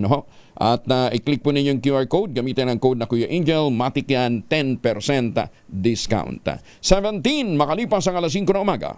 Umaga, Pilipinas! 5:21 ang oras sa buong kapuluan sa mga may importanteng lakad. Huwag kalimutan magbaon ng proteksyon laban sa mikrobyo. May dalawang formulation ng family alcohol na pwede nating pagpilian. Yung family 70% ay isopropyl alcohol especially prepared for clinics, hospital, pharmacies, laboratories, pero okay na okay din po yan sa mga households. Very effective yan sa disinfection at sterilization. Ganyan ang bagsik ng family 70% ay isopropyl alcohol. Maghapon man natin gamitin, no problem. Hindi po manunuyo ang ating mga kamay dahil meron po itong moisturizer. Yun ang mga mabangong family rubbing compound improved alcohol. Ayun po yung mabangong isopropyl alcohol na ginagamit po ng mga masahista, mga barbero, mga doktor, mga nurse, mga komedrona for sponge baiting and other cleansing purposes. Family rubbing alcohol parang DCRH subok na sa mahabang panahon. Mabibili sa namang butik at convenience stores nationwide. Family rubbing alcohol hindi lang pampamilya, pang sports pa. Itinanggi ni PCO Secretary Dave Gomez ang akusasyon na may binabayaran silang mga vloggers at mga reactors para magbigay ng positibeng reaksyon sa social media posts kaugnay ng mga aktibidad ng administrasyon. Itong tugon ni Gomez sa tanong ni Sagip Representative Paulo Marcoleta sa budget deliberation ng House Committee on Appropriations para sa PCO. Kaugnay ng impormasyon na may mga reactors at nasa 76 na vloggers ang minimaintain ng ahensya. Giniti Gomez, organic o mga totoong tao ang mga taga-suporta ng Pangulong Marcos na nagkokomento sa kanilang mga online posts. We don't maintain reactors and vloggers. We have organic supporters of the president who comments on our posts, but we don't retain any of those vloggers or reactors, as you may put it. Those are organic, real people commenting on our posts, commending the activities, the programs of the president, and they are by no means employed by us. Samantala, binigyan din ni Senior Deputy Speaker David J.J. Suarez na ang pinakahuling WR numero research survey ay nagpapakita ng halos 7 sa bawat 10 Pilipino o 68% ang nasisiyahan sa kanilang mga kinatawan sa Kamara na sumasalamin sa mahusay na pamumuno naman ni Speaker Ferdinand Martin Romualdez. Ayon kay Suarez, sumasalamin na mataas na satisfaction rating ng mga kongresista sa uri ng pamumuno ni Speaker. Reaksyon nito ni Suarez sa resulta ng pinakahuling WR numero research survey kung saan halos 7 sa bawat 10 Pilipino nagsasabing satisfied sila sa kanilang mga kongresista. Ginit ni Suarez, ipinapakita ng mataas na rating na mahalaga ang suporta ng taong bayan para mapatatag ang demokrasya sa bansa. Hinabi pa ng kongresista mula sa Quezon ang ugnayan sa pagitan ng tao at ng kanilang mga kadatawan ng pundasyon ng epektibong pambansang kaunlaran. Iimbestigahan naman ng House Committee on Justice at pinamumunuan ni Batangas 2nd District Representative Gerbil Luistro ang extradition request ng Estados Unidos kay Pastor Apollo Quiboloy upang maging malinaw ang issue ng proseso. Ang pagsasagawa ng motoproprio investigation ay bunsod ng hiling ni Akbayan Party List Representative Percy Sendanya na nananawagan sa komite ni Luistro na magsagawa ng inquiry in aid of legislation kaugnay ng extradition request kay Quiboloy. Ang formal na motion upang ituloy ang investigasyon ay inihain ni Committee Vice Chair Bukidnon 2nd District Representative Jonathan Kit Flores. Ipinunto ni Flores na ang kasalukuyang mga batas ay hindi malinaw kung sino ang may otoridad na pumili sa pagitan ng temporary surrender at deferred surrender ng extraditee. Isang bagay na inamin din naman ni Luistro. Inaprobahan ni Luistro ang motion matapos na walang tumutol mula sa mga membro. Ngunit bago ito, nagsagawa muna ng masusing talakayan ng mga mababatas hinggil sa pangangailangan ng investigasyon. 25 makalipas ang alas 5, mga opisyal na sangkot sa mga substandard at mga ghost flood control project dapat na maparusahan ayon kay Senator Joel Villanueva. Detalye na balita mula kay Raymond Edpaz sa RH28. Raymond, good morning. Panahon na upang may mapanagot sa mga palpak ng mga flood control project sa bansa. Ito ang panawagan ni Senador Joel Villanueva kasunod ng nagpapatuloy na investigasyon sa mga substandard at ghost flood control projects at pagkaresto ng isang district engineer na nagtangkang manuhol sa Congressman ng Batangas. Ayon kay Villanueva, 3 taon na nitong ipinapanawagan kaya't sana naman ay may mangyari na. Maliban sa district engineer sa Batangas na si Abelardo Calalo na kinasuhan na dahil sa tangkang panuhol kay Congressman Leandro Leviste, dapat ay palawakin pa ito. Sabi ni Villanueva, wala dapat sasantuhin. Senador, congressman o opisyal ng DPWH ay dapat managot kung meron silang pagkakasala. Ang kanilang lalawigan ng Bulacan ang tinawag ni Senador Panfilo Ping Lacson na notorious sa ghost flood control projects. Narito si Senador Villanueva. Ako, ang position ko has been consistent. Kailangan parusahan ang dapat parusahan para hindi tularan. At hindi lang dito sa Batangas, sa 4 na sulok ng bansa. Hindi po pwede na itong mga gawain na ganito ay hindi maparusahan. We have been calling for this for the past 3 years. 3 years. 3 years na po natin itong kinakalampag. But unfortunately, the past 3 years, wala hong nangyari. And I have been saying that. So I am praying and hoping this time around may mangyari po because I will also not be surprised kung wala na namang mangyayari. Nakakalungkot po. Ito si RH28 Raymond Edpaz para sa DZRH, una sa Pilipinas, una sa Pilipino. Maraming salamat Raymond. Samantala, mamalengke nga muna tayo. Nasa Pahu Market ngayon sa Caloocan si Edwin Duque, RH23. Edwin, may buntag. May buntag Angel, may witness pa rin tayo doon sa mga nabibili dahil yung presyo ng manok na pipritong bilhin ng mga nanay para sa kanilang mga anak ay nasa 210 bawat kilo at merong ding 220. Yung presyo naman ng baboy Angel, mababa pa rin dahil nasa 360 bawat kilo. Ang pork chop, 360. Ganon din yung giniling nasa 360. Yung pataunahan ay 280 at 320 naman ang pataulihan. Yung lempo, bumaba na rin ko Angel dahil medyo sapat na raw yung presyo o yung supply ng baboy. Ito bumaba hanggang 380 na mula sa dating presyuhan na 400 hanggang 410 bawat kilo. Ang kambing na natili na mga 500.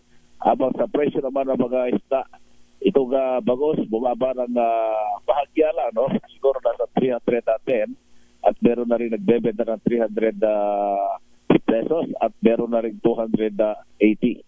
Yung galunggong, nasa 280 hanggang 300 at may bumaba na rin ng 20 pesos. Ang yellowfin, merong 180 hanggang 250. Ang pusit, yung lumot na sinasabi, yung parang kalawang, 300 pesos. At yung pagkalamaris naman, merong 250 hanggang 280. Sa tilapia, mababa na yung presyo ng tilapia, merong 100, merong 120, at yung pinakamagandang klase, yung galing ng Batangas, ay 150 hanggang 160 bawat kilo. Ang bisugo, itong sinatawag na bisugo nga tunay, 300. Ang lapo-lapo, 280 hanggang 300. Ang bagyo-salay-salay ay 220 bawat kilo. Sa presyo ng gulay, ang palaya ay tuluyan bumulusok hanggang 90 pesos bawat kilo. Pero itong kalabasa ay hindi pa rin nagbago dahil bihira na raw yung supply ng kalabasa, meron man. Pero hindi ganda karamihan, kaya presyo nito ay nanatili ka 70 pesos. Ang kamatis, 60 hanggang 80 pesos. Ang talong, meron 100 hanggang 120. Yung luya naman, 180, sibuyas, 160. Yung repolyo, 160. Yung kilo, ang mga karos naman ay 150. Pechay Bagyo, nasa 160. Yung Tagalog, 100. Ang mga patatas ay 40 hanggang 60 pesos bawat kilo. Bahagyan ng bumaba yung presyo ng labuyo mula sa dating 600. Meron ng 560. Yung bawat kilo, yung panigang, bumaba na rin hanggang 500 hanggang 480 hanggang 520 natin 600. Bako pa, yung bell pepper, 280 hanggang 300 pesos bawat kilo. Sa presyo ng broccoli, medyo mataas kunti, nasa 300 pesos. Habang itong mga prutas, pinagbago yung presyo ng mga prutas, yung saging latondang, 70. Lakata 90 pesos at pakwa merong 80 bawat isa. Ang melon merong 80 bawat isa. Sa presyo naman ng bigas, merong 32, 36, merong 48, hanggang 58, 57 at yung pinakamagandang klase nito ay 70 pesos. Ang pinurado, 80 pesos. Ang malagkit, merong 80 at ang pinakamagandang klase ng malagkit na bigas ay 100 pesos bawat kilo. Yan po yung ating price monitoring report mula pa rin dito sa Paho sa Caloocan. Ariston 3, Edwin Duque nagulat sa Disa Resora sa Pilipinas, una sa Pilipino. Dagang salamat, Edwin. Maganda umaga, Pilipinas! Pero tumaas man ang presyo ng mga gulay dyan sa Paho Market. Ang presyo ng tangerine chocolate mananatili. Ano ha? Ang tangerine chocolate po ay brand ng mga magniniyog, ng mga magsasaka dyan po sa lalawigan ng Quezon. Sa tulong nga po ni Dr. Helen Tan, yung po mga planting material ng kakao galing Davao, hinakot yan galing Davao, dinala ho sa Quezon. Itinanim sa ilalim ng mga nyugan. Kaya ngayon, bukod sa nyug, nagpo-produce na ho sila ng dekalidad na cacao beans, pinoprocess para maging tangerine chocolate. Available yan sa 0919-0955-935. Kaya doon sa mapabalik ng Pilipinas, huwag nang magpasalubong ng imported. Meron po tayong gawang lokal, but taste and looks global. May mahigit 10 variants yan na available sa tangerinechocolate.ph.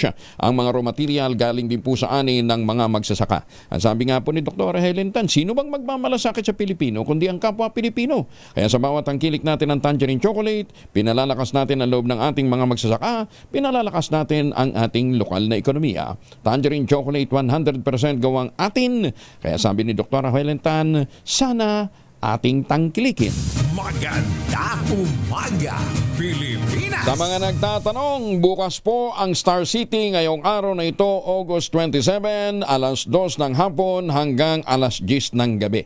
Kaya bring your family. Have fun, ano? Dito po sa Star City, bukas po ngayong araw, Miyerkules, 2 p.m. to 10 p.m. Maganda umaga, Pilipinas! Oy, tiniyak naman ni San Juan Mayor Francis Zamora na lahat ng 13 flood control projects sa kanilang lungsod ay 100% nakatayo at operational. Partikular na tinukoy ni Zamora ang mga pumping station na proyekto ng national government. Ayon kay Zamora, naitayo ang mga proyekto sa pamamagitan ng pinaigting na koordinasyon ng San Juan local government, bagay na dapat na niyang laging ginagawa ng DPWH. Iginit nito mahalaga ang palagi ang pakikipag-ugnayan ng DPWH sa mga LGU dahil ito ang nakakaalam kung saang lugar higit na kailangan ang mga pumping station, mga drainage at slope protection. Naniniwala ang kalde na sa pamamagitan ng tamang koordinasyon, malalaman ang mga problemang dapat na matugunan sa mga lugar at mamomonitor ng LGU ang mga proyektong ginagawa sa kanilang nasasakupan. Maganda umaga, Pilipinas! Pero si Max Collins, tikom daw po ang bibig. Hindi sa flood control, sa kanyang bagong love life. Ang balita mula kay Gorgie Rula. Gorgie, good morning! Ayaw pa rin ni Max Collins sa magsalita tungkol sa bago niyang love life. Nakikita naman sa kanyang social media account ang lalaking nakakasama niya sa isa sa mga lakad niya, pero ayaw mag-comment ng Kapuso actress tungkol dito.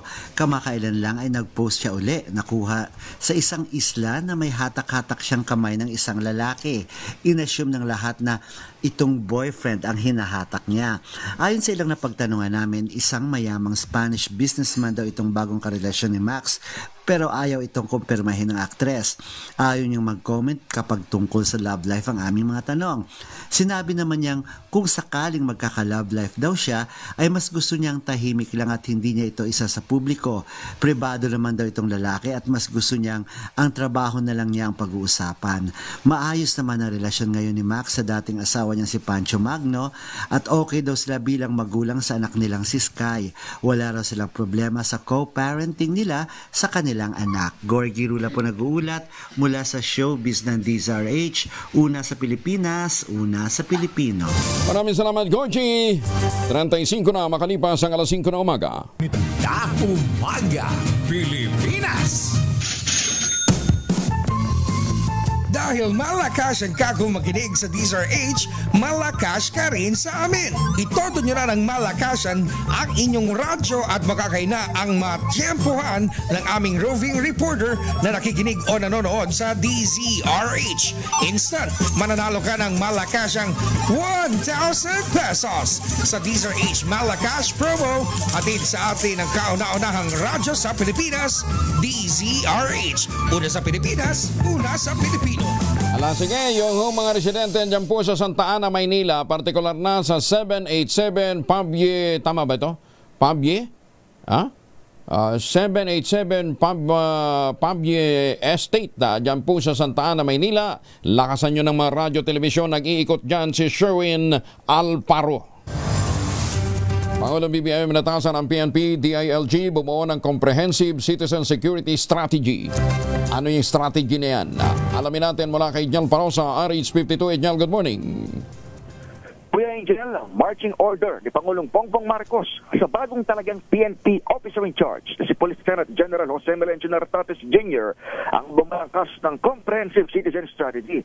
Sagot yan Interior Secretary John Vic Remulla ng ating tanongin hinggil sa direktiba ng Presidente sa ipinalit niya kay PNP Chief Police General Nicolas Torre III. Paliwanag ni Remulla sa Camp Crame, tututok sa kaligtasan ng publiko ang naturang estratehiyang nakatakdang ipresenta ng PNP at DILG sa susunod na buwan. Samantala, tiniyak ng kalihim na walang magiging pagbabago at drastic change sa 911 program na isinusulong noon ni Torre. Sa katunayan ay target ilunsada ang Unified 911 System sa darating na 12 ng Setyembre. Sa hiwalay na panayam, siniguro ni Nartates ang kahandaang ipagpatuloy ang tinawag niyang proactive ngayong pagresponde ng pulisya sa tawag ng tungkulin. Ito si Edniel Parosa, nag-uulat para sa DZRH. Una sa Pilipinas, una sa Pilipino. Maraming salamat, Edniel. Tinupad naman ng Kamara ang pangako nito na magkakaroon ng isang bukas, participatory at may pananagutang proseso ng pambansang budget na binibigyan din ng interim guidelines ng People's Organization Engagement. Ito yung unang hakbang pa lamang para maisulong ang isang malawak na agenda ng reforma. Sinabi ni House Spokesperson Attorney Princess Abante na pinapahalagahan ng Kamara ang papel ng civil society organization sa mga CSOs sa pagpapalakas ng tinig ng komunidad at pagtiyak ng pananagutan. Sinabi ni Abante na ang pagbabago ay hindi pa ang final model at iginiit na ang taon na ito ay pilot period upang tukuyin ang mga balakid at mapahusay din ang mga institusyonal na proseso. Ibinunto rin ito na nakatuon ang Kamara sa pagtatatag ng pangmatagalang participatory framework na nakabatay sa ebidensya, karanasan at feedback ng mga stakeholders. Ayan. Umaga, Pilipinas. Ay, magandang umaga po sa mga suki nating nakikinig, lalong-lalo na yung mga nag-iimbestiga tungkol sa mga flood control projects. Alam po ninyo, sa ating GAA ngayon, di ba yung road and bridges, meron huyang 300 billion allocation, di ba? Tapos ang controversial na flood control, sa mga 240 billion plus. Yan, yan yung masusing pinag-uusapan ngayon, mainit ang tinitingnan.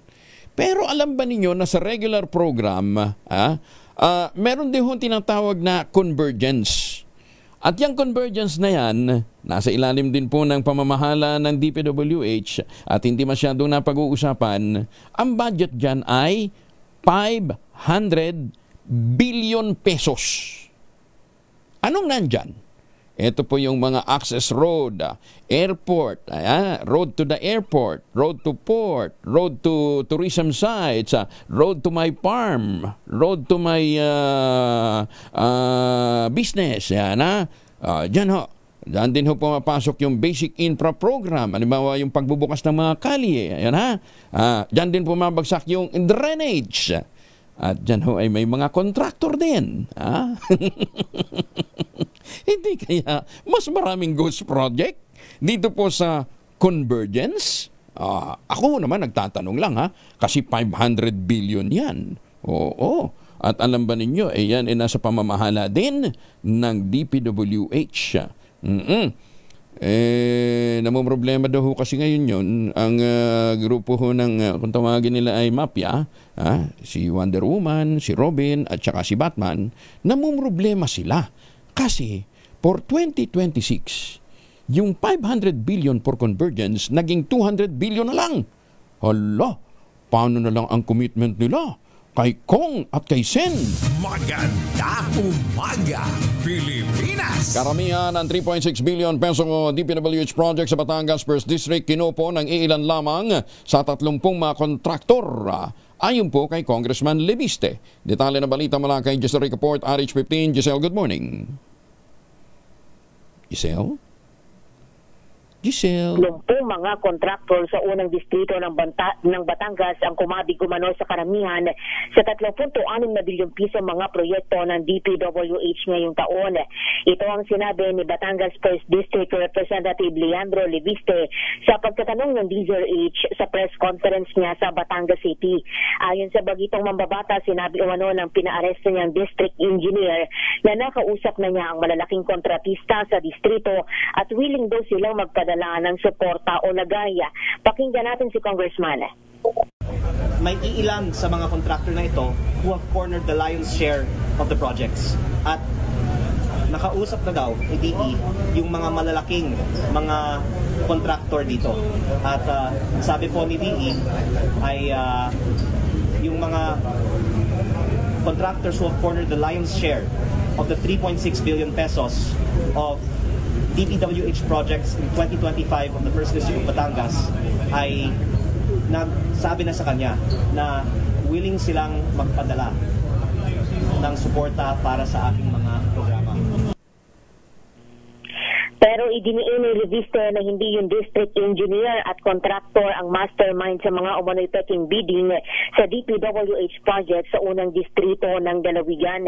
Una na nating inulat na sinabi ni Leviste na hindi umano nagkakaroon ng tunay na mga bidding sa mga proyekto sa unang distrito at pinipili lamang daw ni Congressman ang contractor na nagbibigay ng SOP o ng kickback.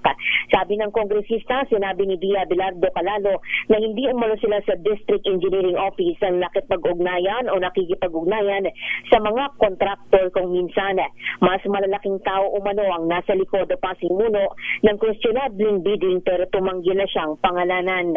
Sabi ni Leviste, kung pumayag siya sa alok ni DE, ngayong linggo sila makikipagkita sa mga kontratista para magbigay ng milyon-milyong pisong kickback mula sa 2025 projects na na-award na sa kanila. Ito si Giselle Ricaport para sa DZRH na sa Pilipinas o sa Pilipino. Maraming salamat, Giselle. Ang sabi nga natin, isa ho sa mga problema kaya lumagana po itong ganitong klase ng anomalya. Ano bang naging trabaho po ng Quality Assurance Unit? Na nasa pamumuno po ng isang undersecretary.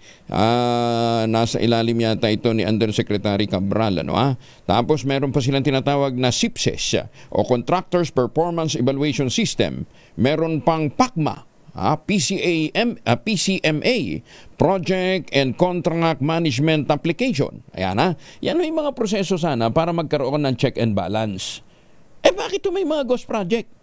Eto ho. Dati ho pala, 20,000 pesos per project. Ayan, Ngayon, sabi nila, dahil 2025 na, naging 200,000 na per project. Dati from 60, naging 200 na. Tapos mag-identify halimbawa sila ng mga 20 projects sa isang distrito. Okay? So, 20 times 200,000, di ba? Times ilang district? 200 districts. Isipin po ninyo, nasa mga 800 million ang umiikot na pera para lamang sa mga inspektor ng Quality Assurance Unit sa buong bansa. Ay kaya naman pala nagkakawindang-windang, ano ha? Oh, ang saya-saya ni Wonder Woman, ni Robin at ni Batman. Maganda umaga, Pilipinas! Buhay pa kayo, mga Mahiya naman kayo. Ano daw? Mahiya naman kayo. Mr. President, alaho silang hiya. Abogado na nanagasan ng traffic enforcer sa Cavite, pinasasampahan ng kaso ni Secretary Vince Dizon. Detalye mula kay Bal Gonzales, Irish by Bal. Huwag kang matakot, magsampa ka ng kaso at nasa likod mo ang Department of Transportation at Land Transportation Office. Ito, Kuya Angel, ang mariing paghikayat ni Transportation Secretary Vince Dizon sa isang local traffic enforcer na sinagasaan ng abogadang motorista sa Kawit sa Cavite. Kasabay nito'y pinag-utos na rin ng kalihim ang perpetual revocation sa driver's license ng abogada na aniya ay mayabang. Ayon sa traffic enforcer na si Michael Trahico, natakot siya nang sagasaan siya ng driver at halos 15 minutos siyang nakasampa sa hood ng sasakyan. Sabi ni Trahico, ginawa lamang niyang kanyang trabaho na magpatupad ng kaayusan sa kalsada.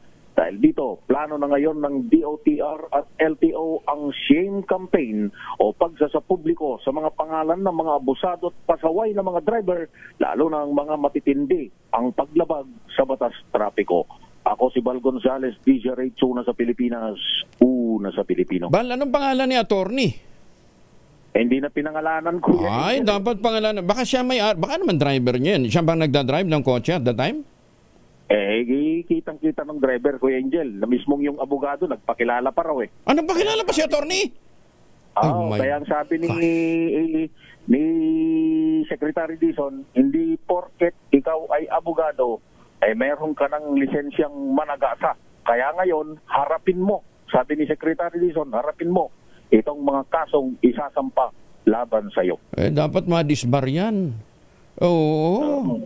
Kaya nga dito nga, Kuya Angel, naisip ng DOTR at ng LTO yung pagsasagawa na ng shame campaign dahil kung maalala mo, Kuya Angel, halos sa mga balitang lumalabas sa kalsada. Sa kabila ng napakarami ng mga nahuhuli at mga dapat ay maging aral na sa publiko, lalo na yung mga nagmamaneho na dapat ay hindi nila tularan pero kabaliktaran ang nangyayari. Lalo pang dumarami yung mga pasaway na mga motorista o nagmamaneho ng sasakyan sa iba't ibang lugar sa ating bansa. Ako si Bal Gonzales, DJ Ray, una sa Pilipinas, una sa Pilipino. Diyos ko, attorney. Yung traffic enforcer nasa harap ng nakakapit to sa may sa may harap ng kotse niya. Attorney ha? Attorney ka pa man din ha? Galit dyan si Chief Justice Alex Gesmundo ha? Naku, kung nagkataon lang na court administrator pa si Justice Raul Villanueva, malamang napatawag ka na attorney ha? Magandang umaga kay Justice Max de Leon at Justice Henergito ng Sandigan Bayan. Mayor Senny Mendoza ng Talisay, Batangas, good morning. At saka kay Ambassador Harry Amping, good morning po. Huwag natin siyempre kalimutan si Kaador Plato, good morning. At saka yung Midnight Singers natin, good morning. Diyan po sa San Diego, California. Tita Cora, Tita Lloyd, si Tita Linda, si Boss Manny, Sir Art at the Dabonair Junior Bao. Maganda umaga, Pilipinas! 53 makalipas ang alas 5 na umaga. Umaga, Pilipinas! Teka, nagbabadalin. 5 minuto na lamang bago po mag-aisa sa umaga. Oy, nananakit ba yung mga kasukasuan? Nagkakaringkel na, humihina ang mga kalamnan. Epekto po yan ang pagkakaroon natin ng dagdag na edad o pagtanda. Ipinakikilala po ang Ultraflex, isang health drink mula po sa lumikha ng Ultabio, backed by Japanese technology. Ang Ultraflex ay may HCG complex, hydrolyzed marine collagen para sa skin at joints, HMB pampalakas ng muscles, at saka yung glucosa green para sa ginhawa ng kasukasuan. Available in coffee with stevia at powdered drink mix. Kayang bawiin po ang ating galaw, sigla at ganda kahit na tumatanda na with proper diet and exercise. Hanapin po sa Shopee, Lazada at Ultramite.shop. Ang Ultraplex ay hindi po gamot at hindi pwedeng gamiting panggamot sa anumang uri ng sakit. If symptoms persist, consult your doctor. Dahil malakas ang kagong makinig sa DZRH, malakas ka rin sa amin. Itodo nyo na ng malakasan ang inyong radyo at makakay na ang matiyempohan ng aming roving reporter na nakikinig o nanonood sa DZRH. Instant, mananalo ka ng malakasang 1,000 pesos sa DZRH Malakas promo hatid sa atin ng kauna-unahang radyo sa Pilipinas, DZRH. Una sa Pilipinas, una sa Pilipino. May huli na si Sherwin Alparo. Sherwin, go!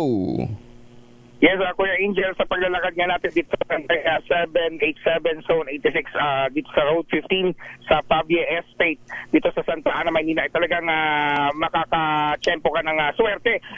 May flood control project. O, ayan o, ha? Pwede tayong kumita rito. Ha? Basta makakita tayo ng baha. Yan, may baha o. Kitang-kita nyo naman o, may baha. Pwede yung pagkakitaan. Pero hindi mo kailangan kumita ng malaki. Kahit 1,000 lang, swertehin ka na. Kapag nakahuli ka ng DZRH na naka-tune in sa iyong cellphone, cellphone naka-DZRH dito sa Napsen pa sa Almusalan sa may kante ng Road 15 at saka ng Road 6 dito sa Pavia State sa Santa Ana. Pangalan mo, Tatay? Donato Heron. Si Tatay Donato, palagi ka naka-tune in sa DZRH. Na-stress pa lang kay Mang Peter Samson. Naka-DZRH na. At sino pa pa rin yung announcer sa umaga? Angelo Palmones. Si Kuya Angel Palmones, dahil dyan meron kang 1,000 pesos. Hindi mo na kailangan ng flood control project. Ano kasama mo? Maraming salamat sa DZRH. At saka syempre kay Kuya Angel dahil meron pa yung DZRH grocery, DZRH na yung bag na bigas, DZRH t-shirt para sa inyo sa pagtutok palagi sa DZRH. Maraming salamat sa DZRH dito sa binigay nilang regalo. More power. Yan, maraming salamat po. Ako naman, Alice number 6, Sherwin Bata Alfaro, DZRH, una sa Pilipinas, una sa Pilipino. Tutok lang, tutok na sa DZRH Radio, DZRH Facebook, DZRH YouTube at DZRH TV. Baka ikaw na ang susunod na winner sa DZRH Mas Malakas promo. Maraming salamat, Sherwin. Magandang umaga, Pilipinas. At congratulations sa ating winner dyan po sa Pavia Estate sa Santa Ana, Maynila. Ang ating quote of the day ngayong araw na ito ay mula po sa American historian at philosopher na si Hannah Arendt. Ang sabi niya, evil is not committed by monsters, but by ordinary people obeying blindly. Para ito yung district engineer na utusan ng Big Fish. Ngayon, siya po ang makukulong. Pero pwede siya maging state witness, ha?